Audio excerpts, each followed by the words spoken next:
Here I've got some sour tamarind paste. I'm gonna make some tamarind truffles. So if you love sour, then you'll love sour tamarind with chocolate. So the chocolate, it's just melted out. It's super viscous right now. You can see it's just flowing. So chocolate, you cannot add any liquids to it. Otherwise it will coagulate and seize up. You ever notice if you're heating chocolate over a double broiler and the recipe says to pay very close attention so that none of the moisture or the steam from the boiling water in the double broiler gets into the chocolate? That's because if you do that, then the chocolate will seize up and you cannot dehydrate that liquid out of chocolate once it's put in. And so that's why whenever you get chocolate bars, everything is in powdered form. So if it's a milk chocolate bar, it's powdered milk. If it has any flavorings, they're all in dry powdered form. But if you're making truffles, you're introducing a liquid of some kind. And that's where you can get really fun. You can add your whiskey, your butter, your heavy creams, honey, goat cheese.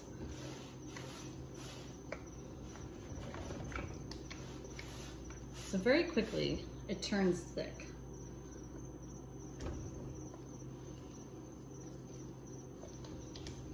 And then I'm going to pour this into my piping bag.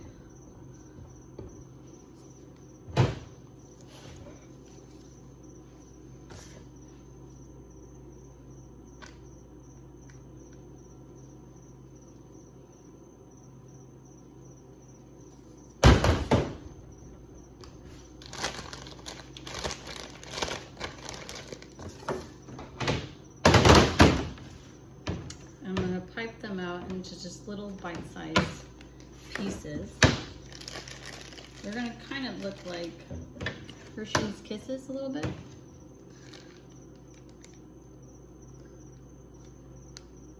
After I'm done piping these out, I'm going to put them in the freezer to solidify. Once they're solid, in just like 10-15 minutes, I'll take them off and then I'm going to dust them in cocoa powder.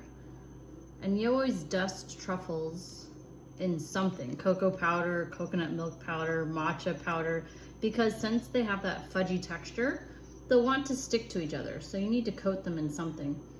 And the reason why they're called truffles, you know, like the mushroom, the fungus that's dug up in England, is because when you dust them in brown cocoa powder, they look like they were dug up, like the truffles. And so that's where the name comes from. And in all the years, I've only had one person that was confused about that truffle. You know, I presented truffles and it was this guy, he didn't really speak much English, but he really lit up when I said truffles and he couldn't believe it. I very quickly realized there was some kind of language barrier. Something was being lost in translation. I was like, no, it's not, it's chocolate, not the mushroom. So in all these years, I've only had one person that was really confused.